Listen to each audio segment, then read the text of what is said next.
नमस्कार। मेरे सामने यहाँ 33 वर्षीय महिला हैं जिनकी हस्तरेखाओं को मैं यहाँ पर देखने जा रहा हूँ और किस किस प्रकार की गतिविधियाँ आपकी उंगलियों पर हैं, आपकी रेखाओं में है, आपके पर्वतों पर हैं, इस सब को यहाँ पर मैं क्रम से बताने वाला हूँ और अंत में आपके सवालों के जवाब। सबसे पहले बात करता हूँ मैं यहाँ पर आपकी सबसे छोटी उंगली कनिष्ठा उंगली के बारे में। सबसे छोटी उंगली कनिष्ठा और सूर्य की उंगली के प्रथम पर्व तक नहीं पहुंची, यानी ऐसा व्यक्ति हो या ऐसी महिला हो, उसके जीवन के अंदर उतार चढ़ाव का सामना अवश्य उसको करना पड़ता है। परिस्थितियों का जीवन में संघर्ष होता है, संघर्ष से अपने आप को स्थापित करते हैं। यहाँ बात करता हूँ प्रथम पर्व के बारे में। प्रथम पर्व पर भी किसी न किसी प्रकार की कोई छोटी मोटी माइनर रेखा है, यानी इस समय मानसिक रूप से कुछ टेंशन्स की शिकार है। सेकंड पर्वत की बात करता हूँ, उस पर किसी प्रकार की बुरी रेखाओं का प्रभाव नहीं, यानी कि अपनी भाषा शैली के द्वारा किसी को भी किसी प्रकार से लड़ने झगड़ने की प्रवृत्ति नहीं। तीसरा पर्व यहाँ पर धन का पर्व है और वो कोई, क्योंकि इसकी यहाँ लंबाई की भी कम है उंगली की, और उसकी अगर रेखाओं का प्रभाव देखता हूँ तो वो भी कोई बहुत ज़्यादा अच्छा नहीं है, यानी कुल मिलाकर के सामान्य रूप से धन के आगमन मिलने के योग को दिखलाती हुई आपका तीसरा पर्व है। आइए बात करते हैं इसके बाद में आपकी सूर्य की उंगली के प्रथम पर्व के बारे में। सूर्य की उंगली का प्रथम पर्व यश मान सम्मान के लिए जाना जाता है। यदि मैं इस पर्वत को देखता हूँ तो यहाँ पर कोई एक्सीडेंट के योग नहीं, कोई आंखों के रोग नहीं, किसी प्रकार से यहाँ से अग्निकारक तत्वों का या बीपी का रोग नहीं दिखाई देता। अब बात करता हूँ मैं आपके सेकंड पर्व के बारे में। सूर्य की उंगली के सेकंड पर्व पर काफ़ी राहु रेखाओं का प्रभाव है। ये रेखाएं व्यक्ति को राज्य सरकार से संबंधित कार्यों में लाभ नहीं देने देती हैं। तीसरे पर्व की अगर बात करता हूँ तो इस पर भी राहु रेखाओं का प्रभाव साइड वाइज काफ़ी लगा हुआ है, यानी कुल मिलाकर के ऐसा कह सकते हैं कि पिता के द्वारा सहयोग प्राप्ति में ये आड़ी रेखाएं अच्छी नहीं कहलाती। अब बात करते हैं इसके बाद शनि की उंगली के बारे में। शनि की उंगली का प्रथम पर्व, अभी शरीर के अंदर किसी भी प्रकार से कोई स्थायी रोग की यहाँ पर संभावना नहीं है, यानी कुल मिलाकर के यहाँ पर अभी किसी प्रकार का स्थायी रोग दिखाई नहीं देता। और सेकंड पर्वत को देखता हूँ तो जिसके द्वारा ये देखा जाता है कि भाई कर्ज की अनुभूतियाँ की अगर बात करते हैं तो यहाँ कुछ रेखाएं जरूर प्रभावी हैं, यानी जिसके कारण मैं कह सकता हूँ कि आर्थिक स्थिति मजबूत ना होना, छोटे मोटा कर्ज का होना, ये स्थितियाँ यहाँ पर बनी हुई है। तीसरा पर्व यहाँ पर कहलाएगा आपके जीवन के अंतर्गत आप जहाँ वर्तमान में हैं उस परिवार को सही रूप से चला पा रहे हैं या नहीं, वह स्थिति यहाँ पर लगभग ठीक दिखाई देती है। अब बात करते हैं इसके बाद आपकी बृहस्पति की उंगली के बारे में। बृहस्पति की पहली उंगली पर शुगर, कोलेस्ट्रॉल, लीवर, किडनी, इस तरह का रोग नहीं दिखाई देता। छोटी मोटी रेखाएं हैं, हो सकता है कुछ मोटापे का शिकार ना हो जाए, ऐसा बस ध्यान रखें, कुछ खान पान पर नियंत्रण रखें, बस इस प्रकार से कह सकते हैं। सेकंड पर्वत पर जो अब रेखाएं हैं उसमें माइनस रेखाओं का योग दिखाई देता है, लेकिन वो नाड़िका रेखाओं के रूप में ज़्यादा है। यहाँ पर अगर देखता हूँ तो कुल मिलाकर जो संयोजन है पति के साथ वो सामान्य रूप से ठीक प्रकार का है, सामान्य है मतलब। तीसरा पर्व की बात करता हूँ, अभी यहाँ पर खड़ी हुई रेखाएं हैं तो निश्चित रूप से संतान का सुख सहयोग भी प्राप्त होगा। आइए बात करते हैं आपके बुध पर्व के बारे में। बुध का पर्व और भाषा शैली और ज्ञान के लिए जो खड़ी रेखाएं वो तो आपके पर्वत पर हैं, यानी इसको कहते हैं भाई आपके पास ज्ञान है, आपके पास बुद्धि है और उस आपके पास भाषा शैली है, ये सब ठीक है। सामान्य रूप से संसाधन भी, छोटा एक्स नीचे ना लगता तो अच्छे संसाधन होते, सामान्य रूप से संसाधन भी है। मैं बात करता हूँ इसके बाद आपके एक अलग पर्व की, और वो पर्व है आपका सूर्य का पर्व। इसको मैं राइट हैंड में भी देख लूँगा बाद में जब आपके सवाल में जाऊँगा। यहाँ पर भी चलिए अभी देख लेते हैं सूर्य का पर्व। और यहाँ पर यदि मैं इसको देखता हूँ तो कुल मिलाकर के इसमें बहुत संघर्ष है। जब इस प्रकार से आड़ी रेखा लग कर के संघर्ष बनाती है तो उसको कहते हैं कि भाई आप जो भी जॉब के लिए तैयारी कर रहे हैं उसके अंदर आपको काफ़ी समस्याओं का सामना आना और उसके बाद में उसमें सफलता के योग मिलना। यहाँ पर इस प्रकार की स्थितियाँ अभी कुल मिलाकर सम्मान बनाने के लिए और साथ ही साथ पिता से सम्मान बनाने के लिए संघर्ष और पिता से संबंध खराब की स्थिति को दिखला रही हैं।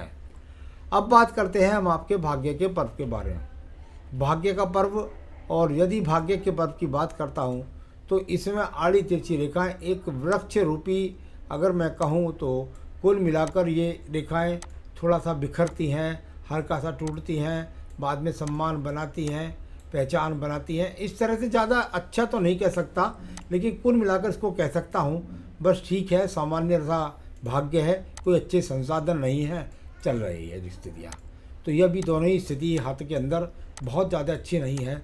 यव का चिन्ह भी बन रहे हैं आपस में, ये मछली से आपको लगेगा लेकिन ये यव का चिन्ह है, तो कुल मिलाकर ये संघर्ष बनवाता है व्यक्ति की। आइए बात करते हैं आपके बाद आपके पर्व की, और वह है आपका बृहस्पति का पर्व। ये तो राइट हैंड की स्थिति है और लेफ्ट हैंड की स्थिति देख लेते हैं। यहाँ लेफ्ट हैंड की स्थिति में यदि मैं देखता हूँ तो जो मुझको एक्स चाहिए स्वतंत्र वाला, जो राज्य सरकार से संबंधित लाभ दिलाता, वो तो दिखाई नहीं देता।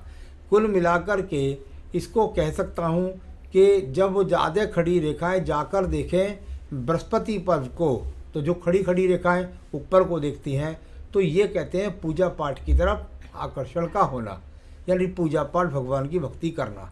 इससे आड़ी रेखाएं जब देखने लगे शनि पर्व की तरफ, तो उसका मतलब होता है मल्टी टैलेंटेड रेखा, यानी ज्ञान का इस्तेमाल करें और धन के आगमन बनाने की समर्थता भी आपके पास है। चलिए अब बात करता हूँ मैं आपकी हृदय रेखा के बारे में। हृदय रेखा, और यहाँ पर यदि इसको देखता हूँ तो इसमें काफ़ी बल पड़े हुए हैं। अगर देखें तो एक तरह से काट करके कोई स्वतंत्र त्रिभुज जैसी स्थिति नहीं बनती। बस ऐसा कह सकता हूँ कि मन के अंदर बस कई प्रकार से एक तरीके से बस उठार गिराव विचार चल रहे हैं, गति कर रहे हैं। तो ये इस तरह की स्थिति है। थोड़ा बहुत हल्का हल्का स्वास्थ्य भी खराब रहता है। अंगूठे का पर्व अगर मैं देखता हूँ तो उस पर भी माइनस रेखाएं जब लग जाएं तो संसाधनों की भूख को बढ़ाती है, यानी संसाधन के प्रति भूख दर्शाने वाला ये पर्व। सेकंड पर्व की बात करता हूँ, इस पर वो रेखा नहीं मिलती जो व्यक्ति की तर्क शक्ति को बनाती हैं। चलिए अब बात करते हैं इसके बाद में हम आपके यहाँ पर निम्न मंगल पर्व के बारे में। कर्म रूपी निम्न मंगल पर्व और निकलने वाली रेखाएं, इनको कहते हैं कर्म रूपी मंगल रेखाएं होना आवश्यक होता है, क्योंकि अगर ये रेखा नहीं होती तो स्वप्न ज़्यादा देखता है व्यक्ति, कर्म कम करता है। कुल मिलाकर ये रेखाएं यहाँ आयु रेखा को प्रभावित करती हैं और इससे निकल करके और शुक्र पर्व से निकल करके आगे तक भी पहुँच जाती है। यानी कुल मिलाकर कह सकता हूँ कि एक आलसी महिला नहीं है, कर्म करने वाली महिला है और अपने कार्यों को अपने हाथ से करने में सक्षम है। आइए बात करते हैं आपकी बुद्धि रेखा के बारे में। बुद्धि रेखा बैलेंस में जाकर के अंत में दो मुखी होती है, यानी कुल मिलाकर ये अच्छी बात है। ये प्रतिभा की पहचान के लिए और साथ ही साथ बौद्धिक क्षमता और अच्छी याददाश्त के लिए मानी जाती है। कुल मिलाकर ये अपने आप में स्थिति ठीक है। सेकंड पर्वत, और उस पर यदि बात होती है तो हम देखते हैं भाई कोर्ट कचहरी मुकदमे की बात, तो यहाँ पर पहले और भी दिखाई रही होंगी, अब यहाँ पर कोई कोर्ट कचहरी मुकदमे जैसी स्थिति नहीं दिखाई देती। आइए बात करते हैं आपके चंद्र पर्वत के बारे में। चंद्र पर्वत पर अगर मैं देखता हूँ तो गतिमान रेखाएं ज़्यादा हैं जो चंद्र पर्वत की तरफ चल रही हैं। ये रेखाएं जब ज़्यादा चंद्र पर्वत की तरफ चलें तो इनको कहते हैं भाई कि कुछ आड़ी हो रही हैं, यानी मन के अंदर कुछ ना कुछ कहीं ना कहीं चलता रहता है हर वक्त कि मैं क्या करूं, कैसे करूं, कहाँ करूं। इस तरह की स्थितियों के लिए ये जाने वाली यहाँ पर आपकी रेखा है। चलिए अब बात करते हैं इसके बाद में हम आपके यहाँ पर बुध रेखाओं के बारे में। एक भी बुध रेखा आपके हाथ के अंदर मजबूती से नहीं है। ये रेखा आपको शुक्र पर्व से निकल रही है और चंद्र बुध पर्वत की तरफ देख रही है। इसका मतलब ये है मन के अंदर है अच्छा मकान बने, अच्छे मकान में रहूं, या ये कह सकते हैं कि कोई मैं तरक्की करूं, लेकिन इनको व्यापार के हिसाब से यदि आप इस्तेमाल करेंगी तो निश्चित रूप से व्यापार में ये आपको सफलता ना देने वाली रेखाओं के रूप में मानी जाती है। यहाँ पर बात करते हैं आपके पास आपकी बुद्ध रेखाओं के बारे में, यानी व्यापारिक भाग्य रेखा के बारे में। ये भाग्य रेखा आपको एक ये दो, यहाँ तो ये दो तरीके से टूटी, ठीक है। एक ये पीछे से रेखा नीचे से निकल कर के आ रही है। अब ये नीचे से रेखा निकल कर के आए तो इसका मतलब ये हुआ कि कोई ना कोई ऐसा टैलेंट है जिसका उपयोग आपने अब से पहले भी किया है, चाहे वो नौकरी में है चाहे वो व्यवसाय में है। अगर उसी टैलेंट का आप साथ लेकर के आगे बढ़ेंगी तो आपका भाग्य यहाँ पर साथ देगा। लेकिन क्योंकि राहु रेखाएं बीच में काट रही हैं तो उतार चढ़ाव आपके जीवन में लाएगा। तो यहाँ कुल मिलाकर 33 की अगर बात करते हैं तो यहाँ क्योंकि थोड़ा सा ऊपर गैप कम हो गया था तो यहाँ 33 पर रेखा कट रही है और इसके बाद भाग्य रेखा सही चल रही है। यानी कुल मिलाकर के अगर मैं कहूँ तो आने वाले समय में कुछ भी जॉब या व्यवसाय करें तो आपके लिए अनुकूल होगा। तो इस तरह की स्थिति राइट हैंड में भी बनती हुई नज़र आती है। अब बात करते हैं इसके बाद में हम आपके पर्व की, और वह है आपका यहाँ शुक्र का पर्व। तो बुद्धि रेखा तो देखिए राइट हैंड में काफ़ी टूट रही है, इसका ध्यान रखना है। यानी बार बार गलत डिसीजन लेने के लिए कहती है। ये बुद्धि रेखा वो है जिसके द्वारा आप पिछले समय में गलत डिसीजन लेकर के और अपने जीवन में परेशान हुई। अब ये आगे की बुद्धि रेखा है, इसमें भी उतार चढ़ाव काफ़ी है। यानी आने वाले समय में बुद्धि को बहुत स्थिर रखना होगा, वरना वो किसी भी प्रकार की नुकसान करा सकती है आपको व्यवसाय या नौकरी में। शुक्र पर्व की स्थिति यदि देखते हैं तो दोनों ही पर्वों में यदि अब मैं देखूं तो कोई विशेष अच्छे संसाधन नहीं है, कोई त्रिभुज नहीं है, कोई चतुर्भुज नहीं है, कोई मछली का चिन्ह नहीं है, किसी प्रकार के बहुत ज़्यादा अच्छे चिन्ह नहीं है।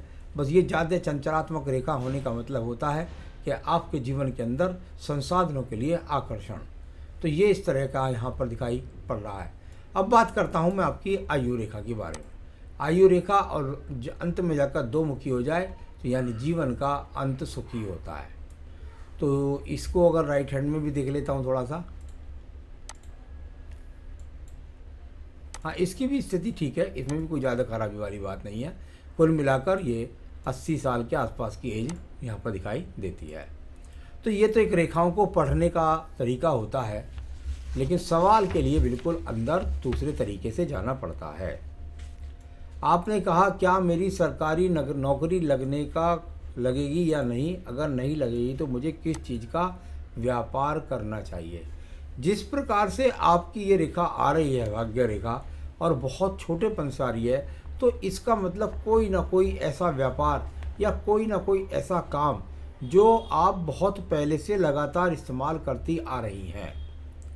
मुझे सरकारी उपक्रम की तो यहाँ कहीं संभावना नहीं लगती, लेकिन जो काम पिछले समय से करती आ रही हैं, यदि आपने कोई अपने परिवार में या पिछले पति के साथ कोई व्यवसाय किया हो या किसी तरह की पहले नौकरी करी हो तो उसमें ही आपको हाथ डालना चाहिए।